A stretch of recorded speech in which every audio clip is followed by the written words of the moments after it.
تھوڑی دیر کو سر اگر آپ ترکاریوں کو بھول جائیں، آپ کے بارے میں ایک بات مشہور ہے کہ آپ ہر دفعہ وکیل صفائی بن جاتے ہیں۔ ہو بالکل، آج کل بھی ہم صفائی کر رہے ہیں، گھر کی صفائی کر رہے ہیں، لان کی صفائی کر رہے ہیں، دفتر میں میزوں کی صفائی کر رہے ہیں۔ صفائی لازم ہے۔ میری سمجھ میں کچھ نہیں آ رہا ہے سر، وکالت ایک معتبر پیشہ ہے۔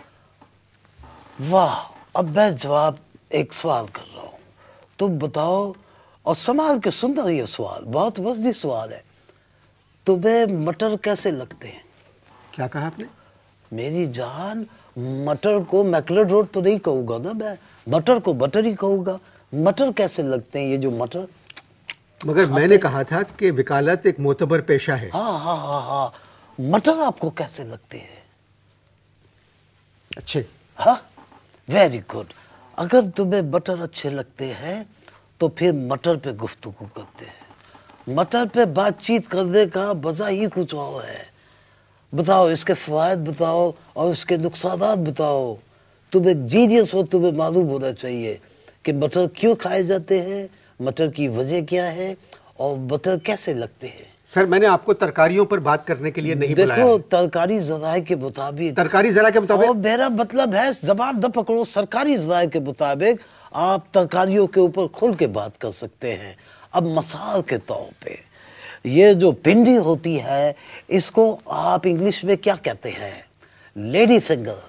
یہ لکھو کہیں، یہ آپ کو پتہ ہونا چاہیے کہ ترکاری جو پنڈی ہوتی ہے اس کو کہتے ہیں انگلش میں لیڈی فنگر۔ اب دیکھو، لیڈی فنگر جو ہے ایک زمانے میں فنگر کے برابر ہوتی تھی، اب لیڈی فنگر جو ہے لیڈی فٹ کے برابر اتنی بڑی بڑی ہوتی ہے۔ اور پھر لوگ یہ کہتے ہیں کہ پاکستان نے ترقی نہیں کی ہے، یہ جاستی ہے، یہ جو ہے یہ غلط بات ہے۔